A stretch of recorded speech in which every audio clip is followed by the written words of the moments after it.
Bismillahirrahmanirrahim. Oke, yang pertama nomor 1, tentukan domain dan range-nya yang fx sama dengan 1 akar x. Karena akar x ini tidak boleh sama dengan negatif, jadi angka yang paling kecil yang dapat dimasukkan itu adalah 0. Jadi x-nya lebih dari atau sama dengan 0 untuk hasilnya. Karena 0 masuk, jadi kita menggunakan kurung sudut.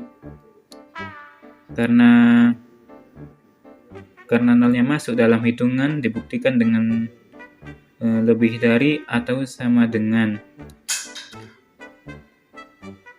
Nah, ini kita menggunakan kurung sudut. Dan karena ini x lebih dari sama dengan 0, tidak ada lanjutannya, jadi selalu ke atas dan menjadi tak hingga. Nah, tak hingga ini wajib menggunakan kurung biasa. Untuk range adalah hasil keseluruhan, misalnya akar x ini sama dengan 0, jadi 1 dikurangi 0 sama dengan 1. Lalu misalkan lagi x ini adalah 1 kurangi 1 sama dengan 0. Jadi akan terus ke bawah. Jadi range-nya dari keseluruhan adalah y kurang dari sama dengan 1. Karena nilainya akan semakin turun ke bawah, untuk hasil range-nya kita tulis minus tak hingga ya. Minus tak hingga buka kurung biasa. Karena tak hingga itu harus kurung biasa. Lalu hasilnya negatif tak hingga, 1. Dan 1 ini ditutup dengan kurung sudut. Kenapa ditutup dengan kurung sudut? Karena 1 ini masuk bagian dari y kurang dari sama dengan 1.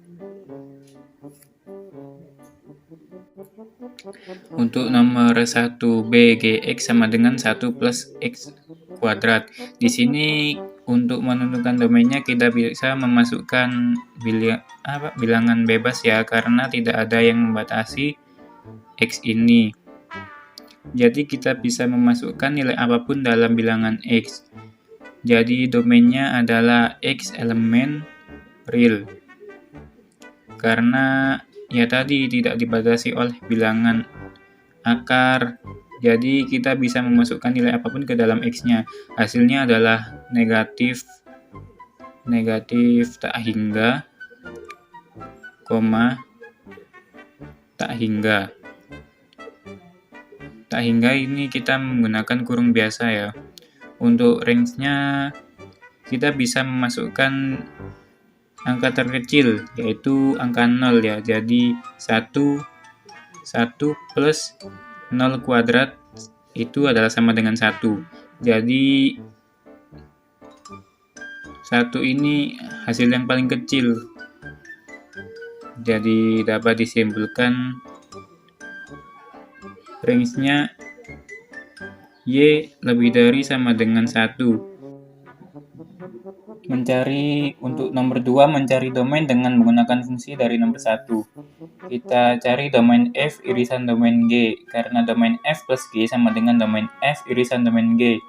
Kita membuat garis bilangan, besar ke kanan dan jika kecil ke kiri. df irisan dg sama dengan 0, tak hingga.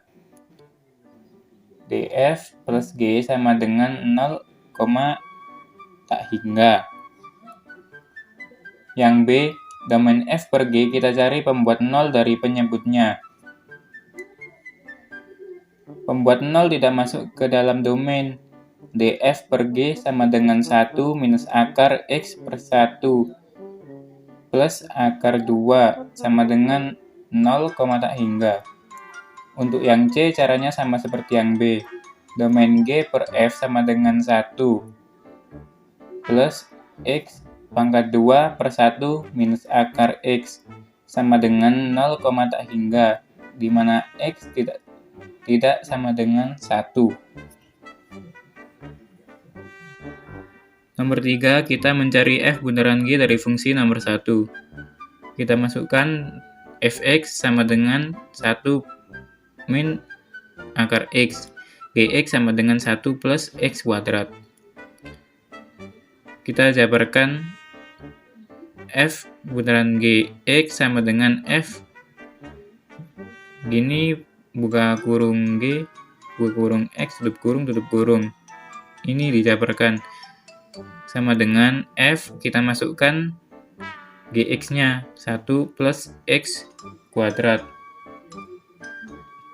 Jadi nanti hasilnya fungsi gx ini dimasukkan dalam variabel fx.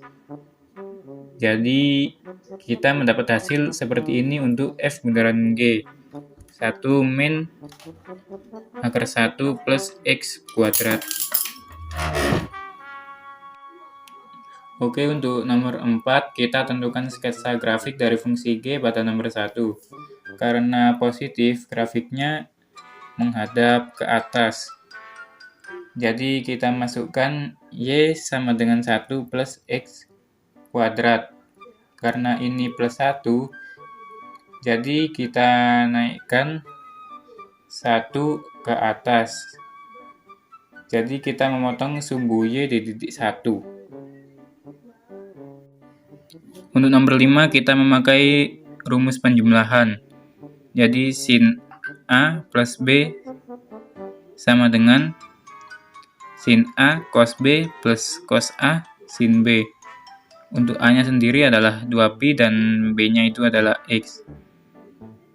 Jadi kita masukkan sama dengan sin A adalah hasilnya sama dengan sin 2pi dikali cos X ditambah cos 2pi dikali sin X. Sin 2pi itu adalah sama dengan 0. Dan cos X kita tuliskan seperti biasa. Plus cos 2pi. 2pi ini sama dengan 1. Dan dikali sin X. Sin X-nya kita tulis biasa ya. Jadi hasilnya sama dengan 0 kali cos X plus 1 kali sin X. Sama dengan hasilnya adalah sin X. Untuk nomor 6, kita mencari garis singgung. Nah, berhubung Y0 dan X-nya sudah ditemukan, maka kita harus menemukan M. M menggunakan rumus limit X mendekati 1, Fx min Fc. C-nya kita masukkan 1 ya, per X min 1. Kita dapatkan limit X mendekati 1, kita masukkan ini, jadi 2 min X pangkat 3 dikurangi 2 min X-nya itu sama dengan 1 ya. 2 min 1 pangkat 3 per X min 1. Jadi hasilnya limit X mendekati 1, 2 min X pangkat 3 min 1 per X min 1. Kita kurangi 2 min 1 sama dengan 1 min X pangkat 3. Jadi limit X mendekati 1 sama dengan limit X mendekati 1 min X pangkat 3 per X min 1. Supaya bisa difaktorkan, kita balik dengan dikurung seperti ini ya. Jadi X pangkat 3 min 1 per X min 1. Lalu kita faktorkan X min seperti ini, X min 1 kali X pangkat 2 plus X plus 1 per X min 1. Ini dihilangkan. Jadi hasilnya sama dengan limit X mendekati 1 min 1 X pangkat 2 plus X plus 1 sama dengan kita masukkan X-nya ini, X mendekati 1. Jadi min 1 dalam kurung 1 pangkat 2 plus 1 plus 1 sama dengan min 3.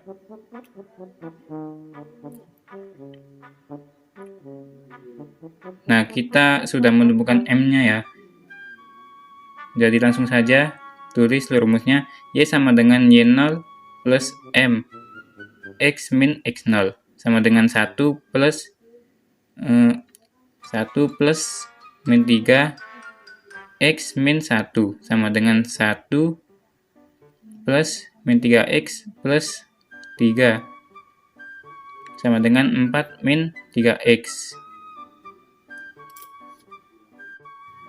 Oke, nomor 7 didapat fx fungsi x sama dengan 2x jika x kurang dari 1 lebih kecil dari 1 dan lebih besar dari 0. Fungsi x sama dengan 1 dengan keterangan x sama dengan 1. Fungsi x sama dengan min 2x plus 4 dengan keterangan x lebih kecil dari 2 dan x lebih besar dari 1. Untuk mencari F1 sama dengan 1 ya, didapat dari ini. Yang kedua ini, F1 sama dengan 1. Yang B untuk limit X mendekati 1 ke kanan, kita tulis Fx-nya. Kita ambil yang ini ya. Jadi sama dengan limit X mendekati 1 dari kanan, min 2X plus 4 sama dengan min 2. Kita masukkan X-nya sama dengan 1. Min 2 kali 1 plus 4 sama dengan 2. Yang C, limit X mendekati 1 dari kiri. Sama dengan limit X mendekati 1 dari kiri. Dari kiri kita ambil yang ini ya, yang 2X. Sama dengan 2X tadi, X-nya kamu dimasukkan, jadi 2 dikali 1 sama dengan 2. Pertanyaannya yang D adalah, apakah fx kontinu di x sama dengan 1? Jawabannya adalah fx tidak kontinu di x sama dengan 1.